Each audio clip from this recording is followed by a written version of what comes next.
எல்லாருமே விசுவாசிகள், அதில் குழப்பம் இல்லை. ரொம்ப தெளிவாக திரு நிர்மல்குமார், திரு ராஜ்மோகன், திரு அருண்ராஜ், திரு செங்கோட்டையன், திரு ஆதவர்ஜுனா இவங்க எல்லாமே தங்களுடைய பிரபு அவங்க எல்லாருமே அவங்களுடைய விசுவாசத்தை காட்டியிருக்கிறாங்க. வெங்கட்ரமணன் ரொம்ப காலமாக கூட இருக்கிறாரு.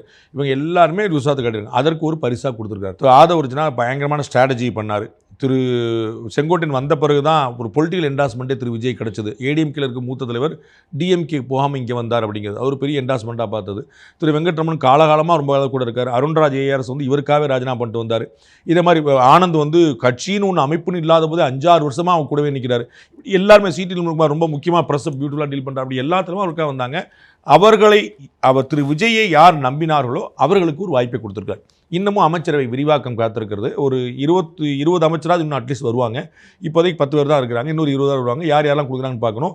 இந்த அமைச்சரவையில் குறை காண்பதற்கு எதுவும் இல்லை. ராஜ்மோகன்லாம் என்னுடைய ரொம்ப நல்ல நண்பர். நாங்களாம் நிறைய பட்டிமன்றங்கள் வச்சுருக்கோம். ஸோ எல்லாருமே தகுதியானவர்கள் தான், எல்லாருமே இளைஞர்கள் தான், எல்லாருமே இன்ட்ரெஸ்டிங்கான கேண்டிடேட்ஸ் தான்.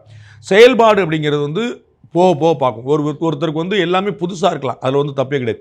அதில் எப்படி பயன்படுத்திக்கிறார் அப்படிங்கிற பொறுத்து நம்ம பார்க்கணும்.